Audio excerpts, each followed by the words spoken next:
Then next week, you will get exclusive access to Richard's Mail Plus column that would usually be locked behind a paywall.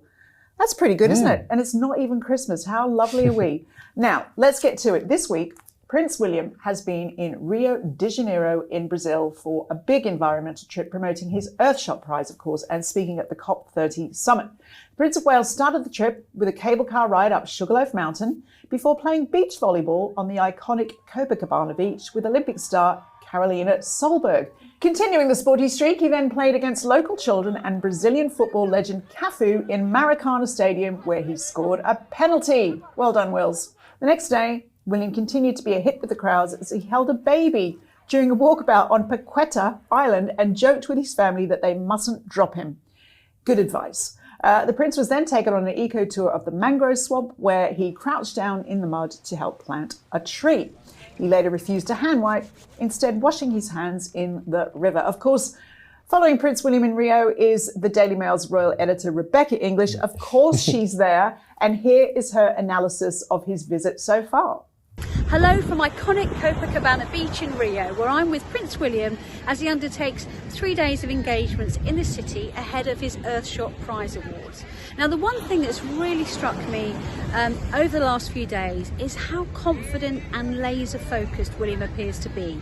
He seems to have managed to put aside all of the recent royal scandal involving his uncle Andrew back in the UK, and he's really determined to make the most of his time here in Latin America. I think what it boils down to is there's very little that inspires Prince William more than environmental issues. It's why he set up his Earthshot Prize 5 years ago in the first place. And as he said to me this week, he's been really buoyed by the enthusiasm of the Brazilian people for this issue that he holds so close to his heart. Now, something you may not realise when you see the photographs and the videos and reports from royal tours such as this is the level of planning goes into them. Kensington Palace and the British ambassador here in Brazil and her team have been working on these events over 3 days for the better part of the year. So William really hit the ground running. He barely had time for a shower and a change of clothes when he got off his overnight flight from London on Monday, headed straight up to Sugarloaf Mountain, where I was waiting along with other British and Brazilian journalists. He received a tour of the area. He saw the sights of the city along with the mayor, who also awarded him the key to the city.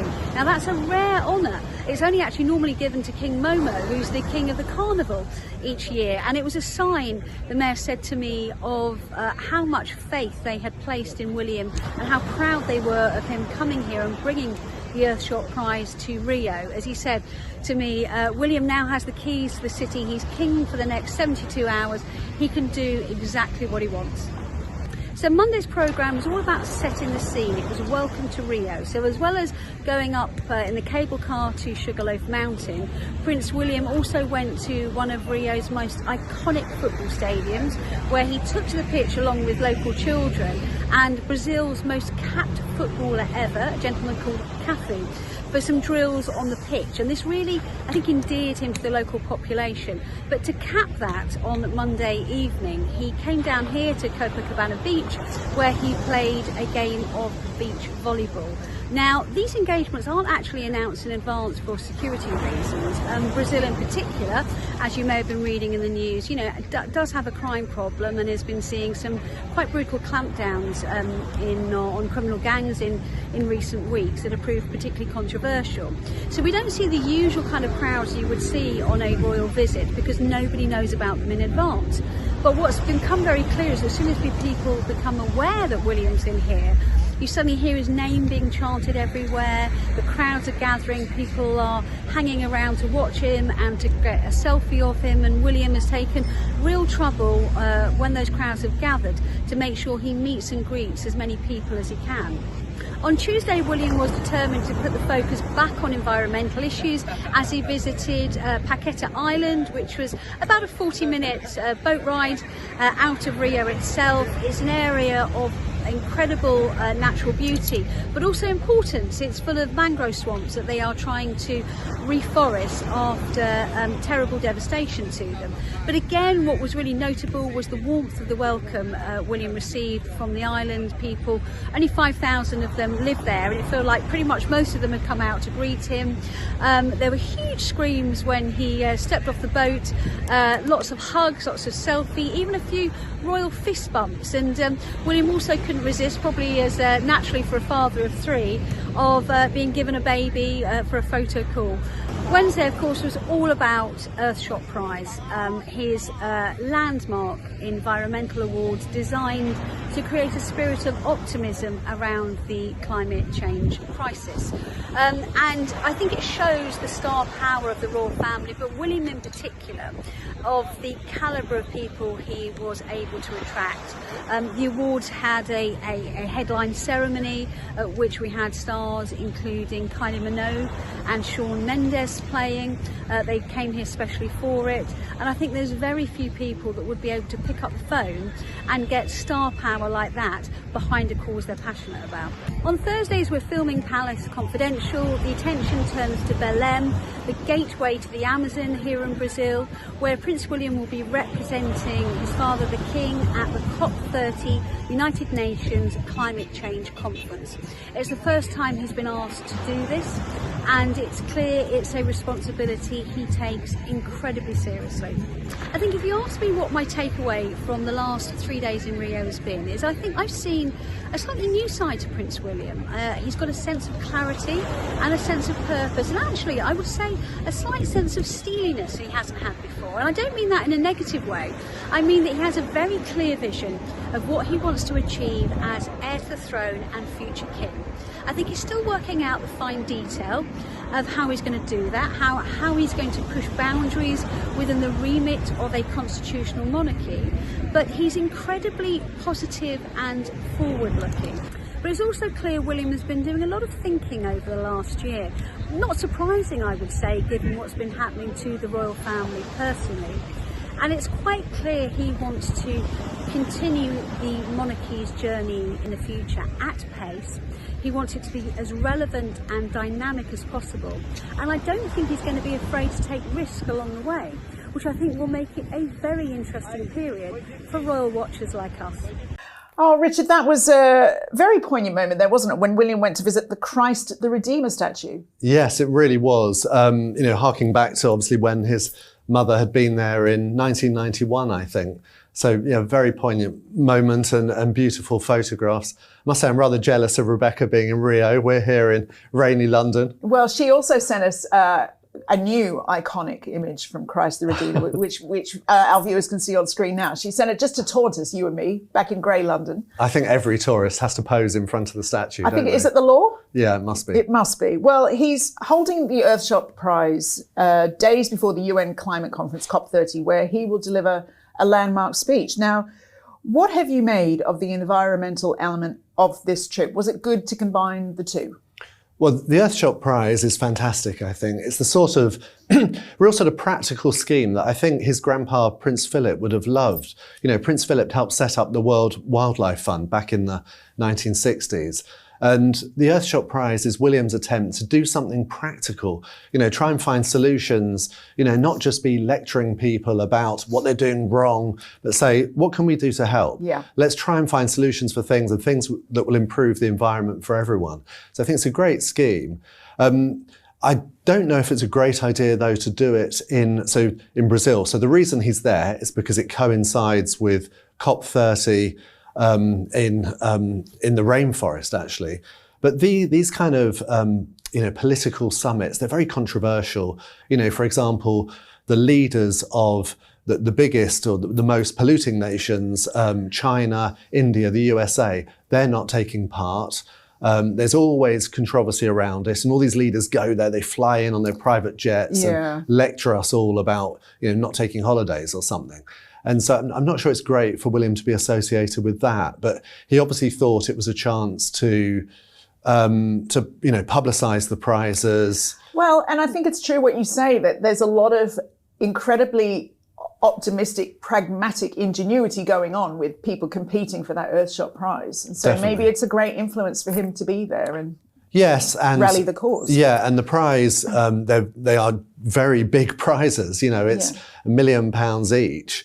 And so it's a great encouragement for people to come up with innovative schemes. And it needs big sponsors. So perhaps, you know, coinciding with COP30 means you're more likely to get big corporate sponsors, I suppose. I mean, the air miles are unfortunate, but what can you do? You know, there's always a cost, isn't there? Yes, but it is a global scheme. I mean, that's the point of it. So it makes sense. Each year they've had the award ceremony in a different country, and that's part of the appeal. Well, William has been up to so much in Brazil that we decided to dedicate this week's montage to royals in South America. So do stick around to the end of the episode for that. And it's been a really big week for William because not only has he flown across the world for the Earthshot Prize, but he has moved finally into Forest Lodge with his young family. Now, Richard, I hear William and Catherine surprised the builders who worked tirelessly to help them move into their home. Yes, they held a party. They held a party for, nice. I think, friends and everyone, or staff and people that have worked on the project.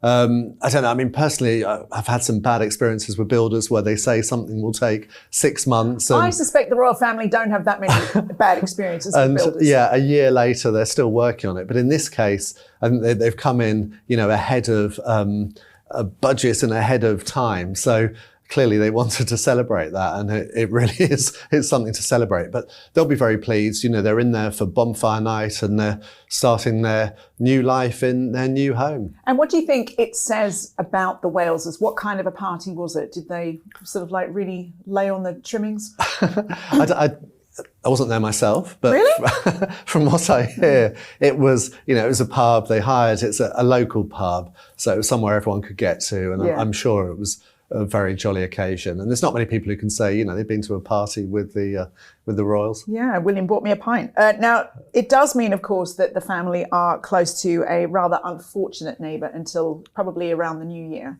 Yes, because their closest royal neighbour at their new home, Mr. Windsor, it gets confusing, doesn't it? It's the man formerly known as Prince Andrew, who now is Andrew Mountbatten Windsor. Anyway, Mr. Andrew Mountbatten. Uncle Andy to Prince William, and then he's not so far away in Royal Lodge. Now, obviously, they've announced that Prince Andrew and Fergie, who also lives there in this massive 30-room mansion, they will be leaving, but that won't be until Christmas, I think, or certainly soon after. So until then, yes, they will be the local neighbours for William and Catherine and family. Awkward. Well, let's stick with that relationship with William and Uncle Andrew, because the Daily Mail has revealed that both William and Catherine played a key role in his ousting. Yes, I mean, this is something that I had heard, and it's sort of been denied by people at the palace. But I think that the facts speak for themselves. Because remember the sequence of events that initially Buckingham Palace put out a statement that was from Andrew. And it was all about him. He talked about his great sense of duty and how, as part of that, he was going to stop using his titles. Yes, as a great favour to us all, the nation. Exactly. But then that clearly wasn't enough. And then that became clear. I mean, I said so on this programme before. And then they came back with a much stronger statement, which was not from Andrew. It was from the King, from Buckingham Palace, making clear that he had now been stripped of these titles and would be leaving Royal Lodge, and crucially, with words of sympathy towards the victims of Jeffrey Epstein. Now, you know, what happened between those two things? I think it's clear that William and Catherine made clear they weren't happy with what had been said, and that they felt that it needed to be done. So how much influence do you think they had in what we're calling this historic deprincing? I love this new word in the vernacular, the deprincing. From everything I hear, William had a big influence on it. You know, he will be the next king, and he wanted to make clear that it wasn't good enough for everything to come from Andrew and for him to be leading the way.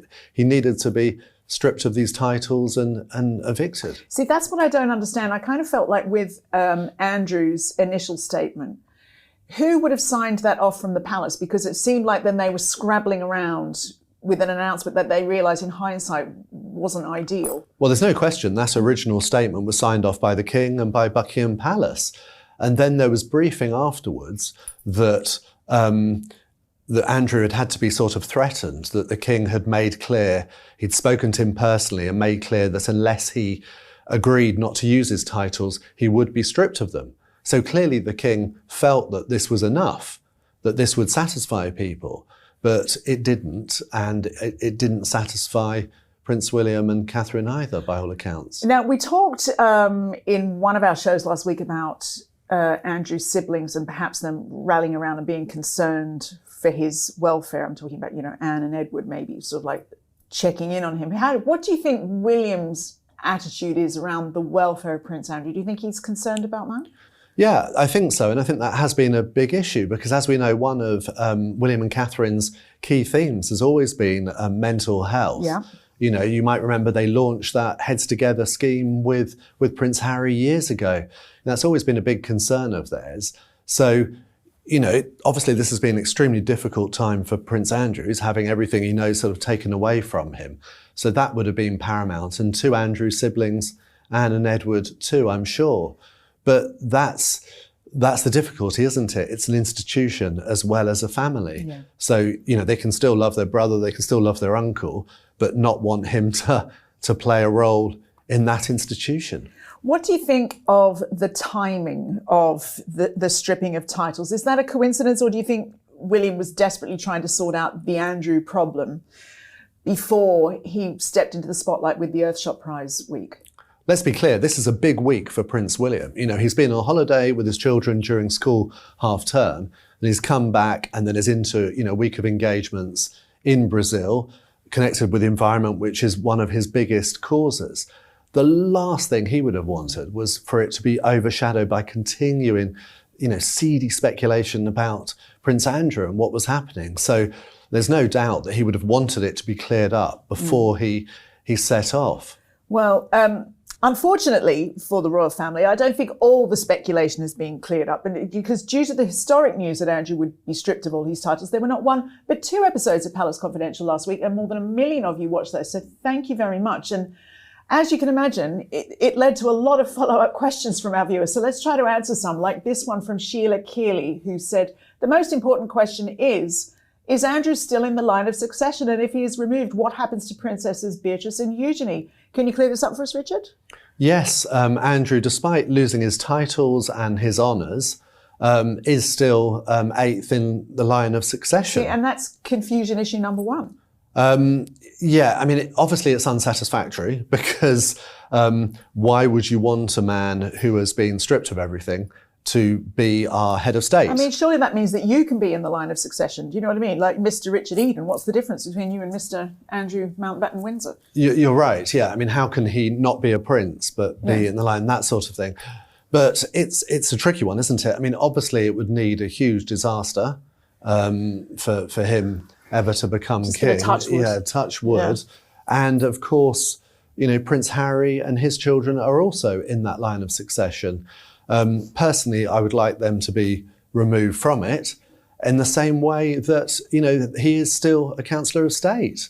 And obviously the palace, they've been stressing, oh, don't worry, it's been made clear we'll never need them. But the point is that they remain, and it's discrediting to the monarchy to have them there. Well, and as we've seen from recent events, things that you never thought you'd see can become apparent, can't they? So they really can, unfortunately, and things do happen. So personally, I think that should still happen. But anyway, look, from my point of view, let's be thankful that, Prince Andrew has been stripped of his titles. It's been made clear, in a very positive way that the King and Prince William have a sense of what's right. Well, in terms of that, do you think that is what's wrapped up in keeping him so far in the line of succession? Is it something to do with the King's mindfulness of protecting the princesses? Yes, I mean, it's a really interesting point because Beatrice and Eugenie would also lose their places in the line of succession if Prince Andrew was removed from it. They are only in it because they are his daughters. And he can't play chess, as it were, and sort of like take that one out but keep those ones in? No, I mean, so look, on the face of it, I think I posted online at the time, it just seems so odd that you've got two women who are princesses when their father's not a prince. But as lots of people And you got in a lot of trouble for that, didn't you? well, lots of people pointed out the fact. It's not their fault. Yeah. The fact is that they are princesses because they are grandchildren of the Queen, Elizabeth. But obviously there are other grandchildren, such as Peter Phillips and Zara, who don't have those titles. But that was because of a decision made, by their parents. Yeah. But the point is that they didn't have to have those titles, and it would just be so awkward. I mean, let's be frank, it is really awkward now to have these princesses. But I think the king was very mindful of that, and he does not want to punish them. He has respect for them. It must be such a stressful time for them at the moment anyway. Exactly. Yeah. Why should they suffer because of, their father's unfortunate friendships and, dubious decisions. So I think that the king was, mindful of not damaging them, and that's why they're still princesses and they're still in the line of succession. And there was a quote from sort of saying something like, they don't want to be tainted by the sins. We don't want them tainted by the sins of their father. No, we're a civilized society, we hope, and you don't punish children for things that their parents have done. Well, someone on last week's live stream asked if this meant that Andrew would now have to bow to his daughters if they remain princesses. He went like that, really. It's a really interesting point. And actually, I had a diary story this week. My main job is editor of Eden Confidential Social Diary. I had a story this week about how Prince Andrew has always been very hot on things like the courtesies and the curtsying and bowing. And there was one point after he split up with Fergie when he was going out with his girlfriend at the time was a woman called, very glamorous woman, inevitably, Emma Gibbs. And she was living at this house in Chelsea.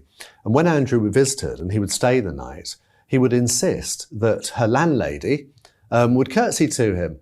And this lady was not very happy about it. She said, well, wait a minute. So you come to my house, you stay the night, and you expect me to be curtsying to you, so she used to tell everyone about that. So the idea of... It's just a right old deal, isn't it? It really is. So the idea of Andrew having to bow to his daughters is amusing. But the truth these days is that people tend to bow and curtsy only to the king and queen. They don't really do it. If he was my dad, other. I would be cross enough to make him do it at least once in the next few days. Yeah, exactly. Yeah. Well, a question from Heidi Gilmore now, who asks, could Princess Beatrice be made the new Duchess of York? Can the dukedom be handed down to her? Is it a possibility, or are we sort of like retiring that dukedom for the time being? So it's been sort of withdrawn, but anyway, neither of his daughters can inherit it. It is male primogeniture who inherit these dukedoms. So no, there will be no Duchess of York from either of them. Wow. Okay, so we probably won't see that again in our generation then. No. Goodness knows if we'll ever see it again. Well, there were also a lot of concerns in the comments for some four-legged royals, which always captures my heart. Now, Martina asks, what will happen to the late Queen's corgis who were staying in the Royal Lodge with Fergie? I have to say that was one of the first things I thought about as well. Because look, the dog lovers. Well, let's explain to the viewers that as the Queen got much older and was in failing health, she sort of vowed not to get any more corgis, not to get any more dogs, because it just didn't seem right. She wanted to be there for their lifetimes, essentially. But she loved dogs, as everyone knows. And so Prince Andrew, as he then was, and Fergie said, would you like dogs? And she agreed only on the basis that when she died, they would look after them. And so she had these dogs. I think she loved having them. And since her death, Andrew and Fergie have looked after them at Royal Lodge at Windsor. We've seen do you know? Photos. It's two dogs, isn't it? Mick and another one, his name escapes me. And so those dogs are going to be very upset about moving into a 5-bedroom house, don't you think? So the palace have made clear, because lots of people have asked this question, that the dogs will stay with Andrew and Fergie. But that's quite complicated, because it's also been made clear that Fergie won't be living with Andrew. Yes. Andrew's going to be moving to Sandringham, so I presume the dogs will be going with him. rather than staying at Windsor. But anyway, I will try to update the. Do you find out? Apparently, Rick and viewers. Sandy are our dogs' names, and Mick and Sandy, Mick yeah. and Sandy, and we want to hear about their welfare. Well, when I hear more, but certainly for now, until Andrew moves, they'll be staying at Windsor. And I will try to find out updates and put them in my column, perhaps. I would love to know a lot more about the life of a royal dog. I bet that's probably fancier than my current living standards. Oh, I think they've had a great life because, Royal Lodge, as well as being a really big mansion, has extensive grounds. I mean, it's got the amazing Wendy House in it as well that was given for the Queen. And have they got staff? Well, the Royal Chapel as well, where you've had, was it Beatrice's wedding? Was at the Royal Chapel, which is actually in the grounds of Royal Lodge. That's why it hasn't been able to be let out privately in the past. Every dog thinks it's royalty, don't they? So imagine if an actual royal dog, it must be just unbearable. Look, my dog's called Windsor. I mean, he's already like the king of our house. That's Mr. Windsor to you. Yeah. Now, there are a lot of questions about the impact that the deprincing of Andrew might have on Harry and Meghan in Montecito. Jacqueline Potgieter wrote in and said, "Hi from South Africa. Love the show." Hi, Jacqueline. Thank you. Now, we can see that there are consequences for actions and that titles, etc., can be taken away. Could there be consequences for Harry and Meghan? Could they have their titles revoked? This is so interesting. I mean, regular viewers might remember I had a bit of I won't say argument, but I was a bit of a debate with my colleague Robert Hardman a couple of weeks ago, last time I was on, because he was suggesting that it was a really big thing to strip titles, and that's why it hadn't been done to Andrew, that it was really difficult. 4 days later. It would take up parliamentary time. Yeah. But the King has just proved how simple it is. He can do it immediately. Now, that is exactly the same with Harry and Meghan, and by goodness, they should be fearful of it happening to them, because we know how important titles are to them. I mean, this is the couple who, despite living in America, the most egalitarian nation in the world, insisted on their children being called Prince and Princess. Yeah. They announced that, which to me just seemed absurd, really.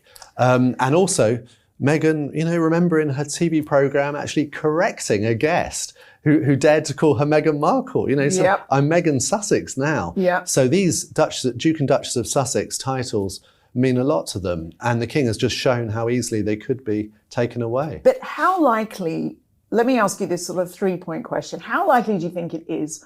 What would be the justification, and would you support that move if the King actually did make it? Personally, I would support it now. I wish he would do it now. But I think it has to be something very serious. Let's be clear, with Andrew, in this case, after revelations in the Mail on Sunday, he was proved to have lied to the nation in his BBC interview about his contacts with a convicted sex offender. That's how serious it was. And that's why the King finally did it. So they won't be doing it if they're mildly annoyed by the latest interview given by Harry or Meghan. Well, because that's what I feel like. If you start meddling with it every time someone's annoyed you, then where do we stand on the whole birthright principle of being? That's what I mean. Someone will sort of fall out of a nightclub late at night or something, and they'll be saying, "Strip him of his title." Yeah. So it would have to be very serious, and I think that is the precedent. That it would only be something that genuinely brings the monarchy into disrepute, which Prince Andrew had undoubtedly done. Well, that leads us nicely to our next discussion. Meghan Markle has announced as ever's holiday collection. I bet you're so excited, Richard. There was an article in the Daily Mail last week suggesting that some of the products bear a striking resemblance to the King's Highgrove range. Is that fair?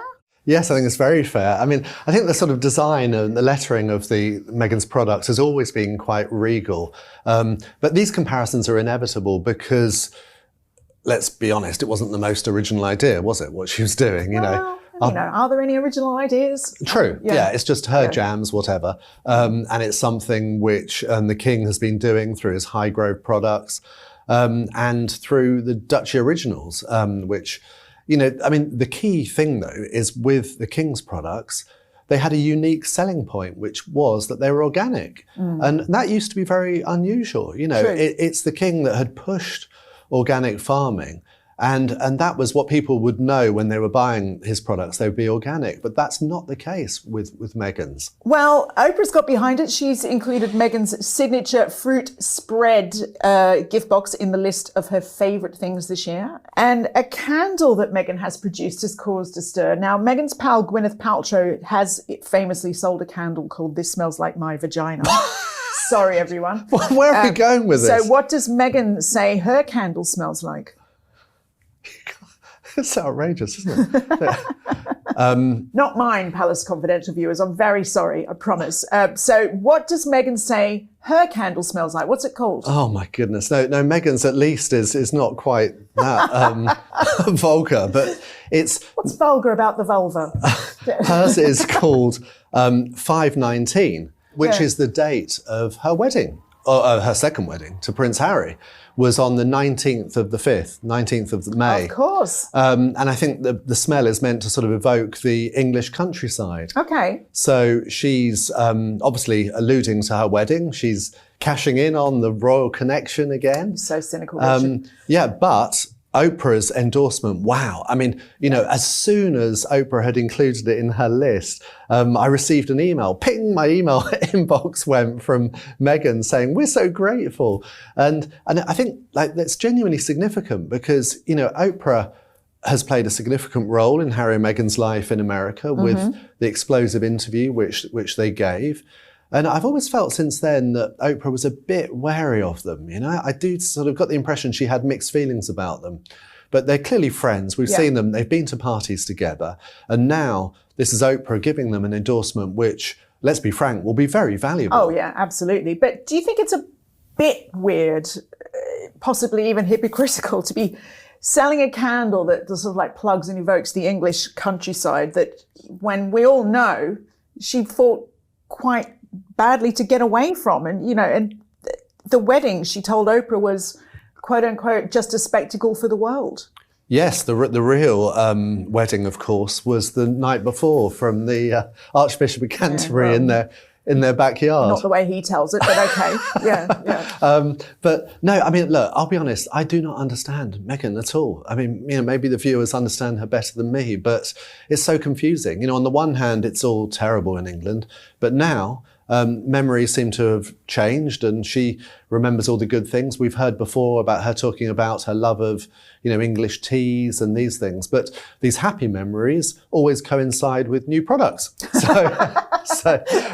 She's that's lucky. She's at least willing to look on the bright side and make a few quid out of it. Well, more from Montecito now, as there was a report that Meghan had parted with, I had to actually check this because I couldn't quite believe it, her 10th publicist in 5 years.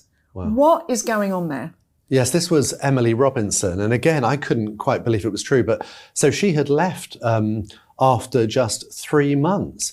Well, that gave me a sense of deja vu because I wrote previously about Prince Harry's chief of staff, Josh Kettler, who also left after 3 months. So that's the threshold at which you can stand it. Well, I don't know about the employment situation in the USA, but in Britain, generally, you have a 3-month probationary period. Yes. Where that can be ended either by the employer or employee. So it does look like these two might have done the 3 months and thought, you know what, I don't want to stay here. So what do you think's going on there? Because also, why do you think they have this revolving door? But if you're looking at that from the outside and thinking, should I apply for this job? Are you thinking, well, it'll look good on the CV to have worked for them, even though I know clearly it's possibly going to be a nightmare? Yeah, I think you would certainly know it's a high-profile job, wouldn't you? And they are always quality people that are working for them. You know, in the case of Josh Kettler and Emily Robinson, really impressive CVs. So it must pay well. So I think they probably thought, pay's okay, and it'll be good for the CV. But then when they do it, for whatever reason, they clearly do not want to stay.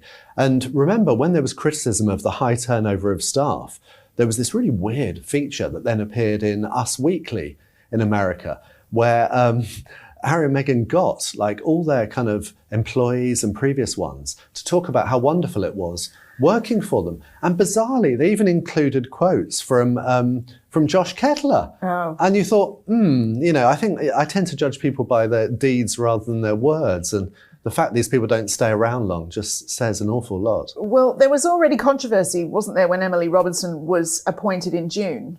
Well, she'd come from Netflix, and she'd worked as a publicist on The Crown, which, we've talked about that its inaccuracies and its controversies because of the way, some of it's been appalling, really. And I have to say, and quite tasteless at points where they've had the ghost of Harry's mother in episodes. And I would say, for example, one thing with hindsight is really objectionable is their portrayal of Mohammed Fayed.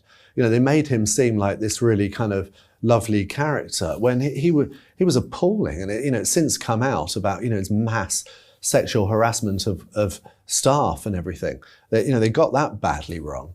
That was very controversial anyway when she came. But maybe we'll hear from these people eventually, but probably not. But it's so interesting, isn't it? It's not a glowing review for working for the Sussexes and what that's like, is it? I mean, and how they get their messages out there. It's crazy. Well, when they leave, they get to join a new organisation, which is the Sussex Survivors Club. Which membership growing at an alarming rate. From what we've heard, there are far more members of that than there are people who currently work for them. Do you think there's a T-shirt? To be fair to them, what they've stressed is that you're always going to get high turnover, particularly when you're trying to do different things, as they're doing. And people are meant to be there for a short term. That's what they say. 3 months in a job, that's the time to get your feet under the table before you even really know what the job is. 3 months is terrible, isn't it? I mean, I would say the sign of a healthy place to work is that people want to stay and choose to stay there for some time because they enjoy it. Well, interesting, isn't it? There's also been revealed this week that Meghan reportedly will be returning to acting that's a surprise move in a movie called Close Personal Friends with Brie Larson and Lily Collins. That's quite a lineup. Yeah, it really is. So I saw this last night. It was on the front page of The Sun today, and so I feel terribly cynical when I say things like this, but just early this week, I'd been reading a report from America about how Hollywood was sick of Harry and Meghan. It was tired of them with their silly ideas, and there were reports about, Harry turning up for meetings. Where was this? The Hollywood Reporter, was it? No, it was in the New York Post, the report. But it's sort of similar things that we've heard before as well. And a sort of sign of that is that, remember, the whole point of them in Hollywood was going to be as a production company. They were making various things. Well, we haven't heard much about that. But now we have the news that she's going to star in this film.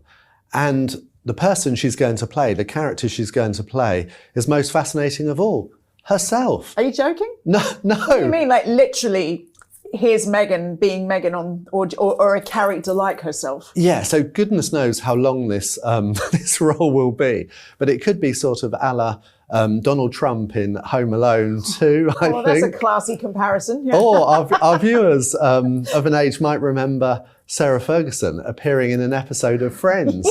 Yes. I'll admit, I haven't actually seen that, so I've just heard about it. Oh, yeah. Was it good?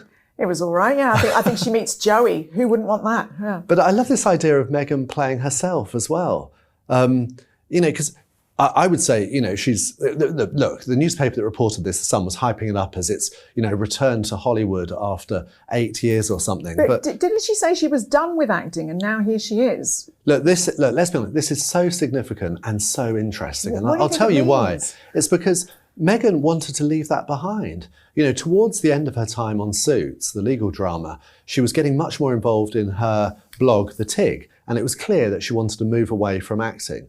Then she came to Britain, people would say looking for a husband. Anyway, she found Prince Harry and gave it up immediately. And even more interesting, in Harry's memoirs, Spare, he talks about how the King had made clear he was happy for Meghan to carry on acting. And not only did Harry say, no, she doesn't want to act, but he was really offended because he took it as meaning that the King didn't want to pay for Meghan. Right. That basically the implication, to Harry at least, was she can carry on earning money. And Harry didn't want her to, she didn't want to, so this was seen as a great insult. But now she's going back to acting. And I would say, look at why is she going back to acting? And I would say it's because the other things they're doing are failing. Or, to play devil's advocate, it could be that was her first love. Maybe she just misses that creative outlet. She could, but if you miss the creative outlet, what would you do? Perhaps sort of take a demanding stage role or something? You wouldn't just go and play yourself, would you? So what do you think, we talked about earlier about how important titles and names are. What do you think should be credited as in the titles? Will oh my goodness, the full regalia, like, appearance by Her Royal Highness Meghan, the Duchess of Sussex? That is such an interesting question because, The friends briefly featuring, but a lot of it is just awkward laughter and Meghan crafting with people, complete strangers. I mean, nothing says Christmas festivities like a room full of strange people. I mean, even she went out Christmas tree shopping. Obviously, it's just for the show, but without the children. Again, it doesn't really make you feel warm and fuzzy and Christmassy. With Meghan, just I don't know. The show was just a complete and utter disaster from start to finish. I'm glad to see the end of it, in all honesty, but I can't imagine that Meghan is going to be bringing much festive cheer to the table. And what about the kiss, Tash? I mean, a lot of views on this. The Royal Grift posted the blood royal can no longer hold back, looking disgusted and repulsed. Meghan's mole wrote, "Tell me you don't love your husband without telling me you don't love him." And I just thought they did the dirty on him here. Like, how sensitive he is about his hairline, and it has never looked so appalling. He does look rough there. He does absolutely look rough. I thought that he looked like he'd been dragged through a hedge backwards. Obviously, Meghan has allowed him to wear not a grey polo neck. He's now been upgraded to her colour sort of style brown shirt, but he looks more interested in what he was eating. Meghan has put her arm around him to pull him in for that kiss to make sure that he doesn't back out of it. She doesn't look that impressed to be kissing him, to be fair. If you look at her jaw muscles, she looks like she's flinching as she kisses him. It's all performative. It's all for the cameras. No wonder Harry's probably a little bit stiff.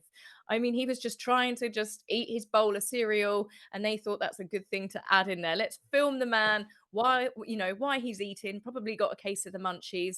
And Meghan's like, "Oh, I'll make this about me. Harry, show the world you love me." And he's just like, I just want to eat my food. And Netflix gets what they wanted, which is Harry in their trailer, for the Christmas special. Try and give it a boost. It's awful.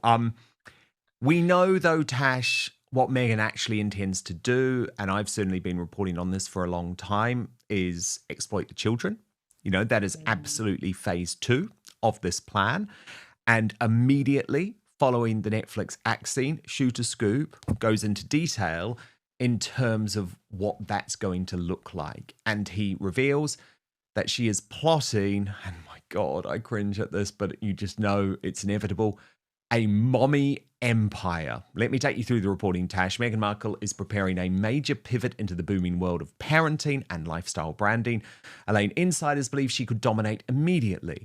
Sources familiar with the chatter tell Shooter Scoop that Meghan's recent holiday special, curated family content, and crafty, homey social moments are breadcrumbs pointing towards a modern motherhood empire. One entertainment insider tells Shooter Scoop that Meghan has been quietly exploring ideas ranging from children's lifestyle items to family-friendly programming to a digital creative hub. Her appearances featuring Archie and Lilibet, shielded but symbolically present, have only intensified speculation. She's leaning into warm, seasonal, mom-centered energy, another source tells Shooter Scoop. It feels like a soft launch of a bigger branding play. Executives watching the trend tell Shooter Scoop they sense a hybrid coming, part lifestyle platform, part parenting guide, part high-end wellness experience. Others believe she's evolving her long-term creative strategy to include family-focused storytelling. But isn't the fundamental problem here, Tash, that she can plan all of this as much as she wants? She can keep trying to exploit the children as much as she wants. But no one buys into the idea of mommy Meghan because we know that she doesn't really give a damn about those children day to day, as the recent Harper's Bazaar interview just proved, where she's talking about the big boast that she can, drag poor Lily into her office and sit her on her knee briefly during a business meeting. I mean, that's not the type of mum that you aspire to be, is it? A very quick but personal message from me to you to let you know that the best way you can support Dan Wood and Outspoken is to subscribe to my Substack at www.outspoken.live. Substack is a free speech platform that protects me from big tech cancellation and lawfare. Paid annual or monthly subscribers get an extra hour of content with the Royal Uncancelled After Show available every weekday with no advertising whatsoever. You can also message me direct on there. That's www.outspoken.live. That's a case of quickly get her in for a quick photo call and then chuck them back to the nannies. Yeah. The insiders saying that Meghan will dominate that arena. Please, the only thing that Meghan will dominate is her staff and her husband, who is just a shell of his former self. They leave their children all the time in situations that they don't need to. They've got nannies that when they go away, they could take the children with them. The children could be put to bed in the hotel with the nannies. And then Harry and Meghan get to kiss them goodnight. Just normal parenting. Sometimes parents have to go away for businesses. And sometimes, they are in a situation where they take the children with them. They take the nanny with them if they're lucky enough to afford a nanny. Or you take a friend or a family member with you. So the children are still with you all the time and you can dip in and dip out around work. This is how normal people have to deal with having a job and having children. You find ways to make it work. They ditch them week after week. Meghan has no problems. I think Archie was a baby. She left him for like 2 weeks. They leave them all the time. And it's clearly obvious that Meghan doesn't know who's looking after her children, because I remember on Drew Barrymore, she said that I like to record, books rather than just FaceTime her children. I like to do recordings. And then who's ever with the children? Oh, when they're with Harry, she doesn't know who's with the kids half the time. She's completely disassociated to those children. So I don't think anybody's going to be looking for parenting tips from those two. And let's not forget, seeing as we're on the festive trend at the moment, she kind of was happy about the fact that Archie didn't believe in Santa at the age of 4. I mean, she is, yes, no, I can't imagine many people will look to parenting tips any more than what they will looking for tips on how to host friends and family over the festive season. I know, but Tash, it's unfortunately what they have to do now, which is pretend to be experts in areas that they know nothing about in order to get the moolah. And sort of a little bit missing this week, although I have talked about it a couple of times, is this horrendous announcement in regards to Harry speaking to a Canadian Housing Association on the 1st of December. It's another pay-to-play deal. And his friends in the United Kingdom are looking at this and just thinking, oh man, what are you doing? Richard Eden's reported on it in the Daily Mail. Let me just take you through this, Tash. Ouch, ahead of Harry's bizarre lecture to estate agents, school friends, very cutting comment to me about Prince as royal sources spill the moment that says it all. So let me take you through this. His fear of public speaking hasn't stopped him accepting an invitation to give a keynote speech at Powerhouse, a conference for 450 estate agents in Toronto, Canada next month. The organisers say of the conference, this is your chance to hear from influential leaders, political pundits, and powerful insiders on all things real estate policy, housing supply, and the Canadian economy. Members of the Ontario Real Estate Association will have to cough up £163 for the privilege, while non-members will have to pay an even steeper £272. It's not clear how much of this revenue will go on settling Harry's appearance fee. News of the Duke's appearance, which I reported yesterday in the Daily Mail, has amused his old schoolmates at Eton College, where he was not known for his incisive contributions. I'm not sure how much I would pay to hear Harry hold forth on housing supply in Canada, laughed one old Etonian when he learned of the Duke's speech. Delegates at the Canadian conference have been advised that King Charles's younger son will bring a powerful message of service and leadership to the Powerhouse stage.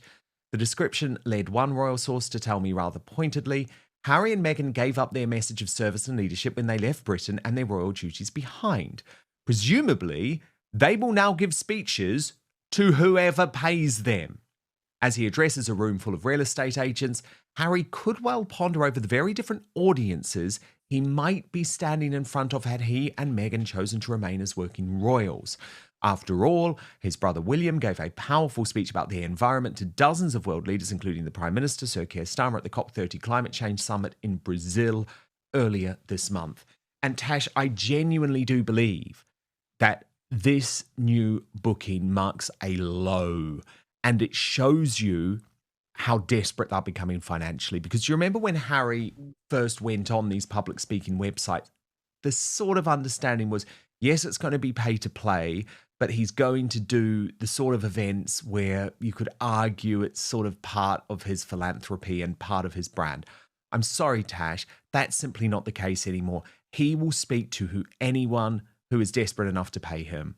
Because the fact that, and look, I'm not doing down estate agents, but come on, 350 Canadian estate agents, this is mortifying. You know, this is utterly embarrassing and mortifying, but he needs the money. So he is now a pay-to-play prince, a prince for sale, and we saw where that led Andrew Mountbatten Windsor. But first, as we get older, you notice it. After a cold, a hard workout, even a long week, recovery just isn't as quick as it used to be, right? That bounce back factor matters. And it turns out the secret isn't luck, it's stem cells, your body's built-in repair crew. With age, that system slows down. Fewer cells, weaker signals, slower recovery. That's exactly why Qualia created Qualia Stem Cell. Think of it this way. Your cells are powerful.